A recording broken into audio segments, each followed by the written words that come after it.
Hi friends, welcome to serial அரங்கம். Serial அரங்கம் சேனலுக்கு உங்கள் எல்லாரையும் அன்போடு வரவேற்கிறேன். இன்றைக்கி அழகே அழகு சீரியலுக்கான ப்ரமோ வந்திருக்கு. அந்த ப்ரமோ பார்த்ததுமே எனக்கு பயங்கர கோவம் தாங்க வந்தது. மதிக்கு நடந்தது ரொம்பவே ஒரு பெரிய அநியாயம் தான். என்னன்னு சொல்லிட்டு பார்த்தீங்கன்னா, இது எல்லாத்துக்கும் காரணம் அந்த தங்கராஜ் தான். மதியோட வேலையை பர்மனன்ட் பண்ணக்கூடாது, அதை நிப்பாட்டுங்க அப்படின்ற மாதிரி சொல்லியிருந்தாங்க இல்லையா. இந்த மேனேஜ்மெண்ட் ஏன் இப்படி இருக்காங்கன்னு தெரில. ஒரு தனிப்பட்ட மனுஷன் சொன்னாங்க அப்படின்ற மாதிரி இருந்தால், ஒரு நல்ல லெக்சரரை நீங்கள் எப்படி வேலையை விட்டு தூக்கலாம்? அப்படி ஒரு அநியாயம் தான் இன்றைக்கி மதிக்கு நடந்திருக்கு. மதி அவங்களோட போஸ்டிங் பற்றி கேட்குறதுக்கு பிரின்ஸிபலை போய் பார்க்குறாங்க. அப்போ அவங்க பார்த்தா இப்போதைக்கு பர்மனெண்ட் போஸ்டிங் உங்களுக்கு கொடுக்குற மாதிரி இல்லைம்மா, அதனால் நீங்கள் இப்போயே ரிலீவ் ஆகிக்கோங்க அப்படின்னு சொல்கிறாங்க. அதாவது அந்த ப்ரொபேஷனரி பீரியட் முடிஞ்சதும் பெர்மனெண்ட் ஆகணும் இல்லையா, அது ஆகலை. இப்போ மதிக்கு அப்படியே உலகமே அப்படியே ஸ்தம்பிச்சு போன மாதிரி இருக்குது. பெரிய ஷாக்கு. ஏன்னா ஃபஸ்ட்டு ஆர்டரே மதிக்கு தான் வரும் அப்படின்ற மாதிரி அவங்க கொலீக்ஸ் எல்லாமே சொல்லிட்டு இருந்தாங்க. இந்த தங்கராஜ் சொன்னாங்கன்றதுக்காக மேனேஜ்மெண்ட்டில் இப்படி ஒரு முடிவெடுப்பாங்களா? அப்படி என்னங்க அந்த மாதிரி ஒரு காலேஜ்? அவர் யார்? அவர் சொன்னாருன்றதுக்காக ஒரு நல்ல எஃபிஷியண்ட்டான ஸ்டாஃபை எப்படி அவங்க வேலையை விட்டு தூக்கலாம்? அதுவே பெரிய ஒரு அநியாயம் தான். இப்போ பார்த்தா மதி அந்த வருத்தத்தோடு உட்காந்துட்டு இருக்காங்க. அப்போ ரேவதியும் மலரும் கால் பண்ணுறாங்க மதிக்கு. இவங்க 3 பேர் மட்டும் இருக்கிற மாதிரி ஒரு வாட்ஸ்அப் குரூப் ஸ்டார்ட் பண்ணுறாங்க. அதில் எல்லாம் மெசேஜ் பண்ணிட்டு இருக்காங்க. நானே இந்த மாதிரி ஒரு குரூப் ஸ்டார்ட் பண்ணணும்னு நினச்சேன், நீயே ஆரம்பிச்சு ரேவதி அப்படின்ற மாதிரி மலர் சந்தோஷமாக சொல்லிட்டு இருக்காங்க. அதில் வர மெசேஜஸ் எல்லாமே மதி படிச்சுட்டு இருக்காங்க.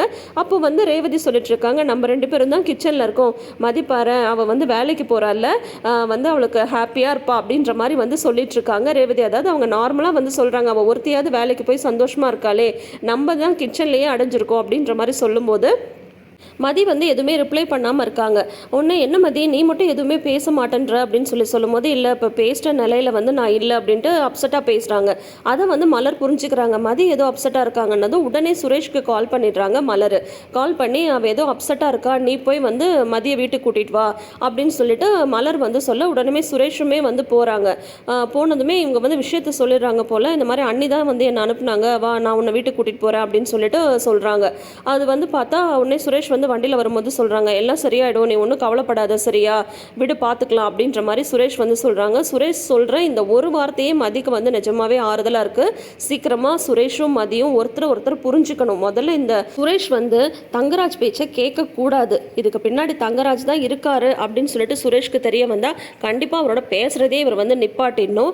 ஆனால் இவர் என்ன பண்ணுவாருன்னு தெரில. ஆனால் மாமான்லாம் பின்னாடி போயிட்டுருக்காரு. அப்புறமே பார்த்தா நல்லாவே மண்டையை கழுவுறாங்க. இப்போ மதிக்கு வேலை போயிடுச்சு அப்படின்னா கண்டிப்பாக அந்த ராகவனும் லக்ஷ்மியும் பயங்கர சந்தோஷப்படுவாங்க. அதெல்லாம் பார்க்க டெஃபினட்டாக எனக்கே கடுப்பாக தான் இருக்க போகுது. ஏங்க ஒரு பொண்ணு வேலைக்கு போகலன்னா உங்களுக்கு அவ்வளோ சந்தோஷமா? பொண்ணுன்னா வீட்டோட தான் இருக்கணும், வீட்டு வேலை தான் பார்க்கணும் அப்படின்றது என்ன அப்படி ஒரு சட்டம் தான் எனக்கு புரியல. எனக்கு இதில் என்ன பெரிய கோவம்னா அந்த நிர்வாகத்து மேலே தான் உண்மையிலேயே எனக்கு கோவம் வருது. ஒருத்தர் சொல்கிறாரு, இந்த மாதிரி எங்கள் ஃபேமிலிக்கு மதி இப்போ வேலைக்கு போகிறது சரிப்பட்டு வராதுன்னா உடனே நீங்கள் வேலையை விட்டு தூக்கிடுவீங்களா? என்ன இதில் இன்னுமா இந்த காலத்தில் இப்படிலாம் நடக்குது? இது ரொம்ப தவறான ஒரு விஷயம். ஒரு நல்ல ஹஸ்பண்டாக கண்டிப்பாக சுரேஷ் மதிக்கு ஒரு பேக் போனாக இருந்து அவங்களோட முன்னேற்றத்துக்கு ஹெல்ப் பண்ணணும். மதி இதோட நிற்க போகிறது கிடையாது. டெஃபினட்டாக அடுத்த வேலை பார்க்க தான் போகிறாங்க. ஆனால் இருந்தாலுமே இப்போ இவங்களுக்கு நடந்தது மிகப்பெரிய அநியாயன்றது என்னோட கருத்து. இதை பற்றி நீங்கள் என்ன நினைக்கிறீங்கன்றதை மறக்காமல் கமெண்ட் செக்ஷனில் சொல்லுங்கள். தொடர்ந்து அப்டேட்ஸ்க்கு நம்ம சேனலை மறக்காமல் சப்ஸ்கிரைப் பண்ணிக்கோங்க. தேங்க்யூ.